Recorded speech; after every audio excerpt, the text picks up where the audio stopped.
মেহেরপুরে বিএনপির দুই গ্রুপের সংঘর্ষ। জেলা বিএনপির সদস্য সচিব অ্যাডভোকেট কামরুল ইসলামের গাড়ি ভাঙচুর।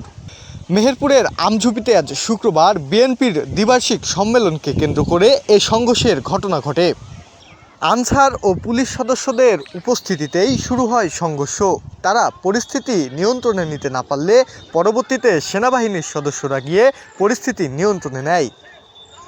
শেষ খবর পাওয়া পর্যন্ত এখন সেখানে স্বাভাবিক অবস্থা বিরাজ করছে।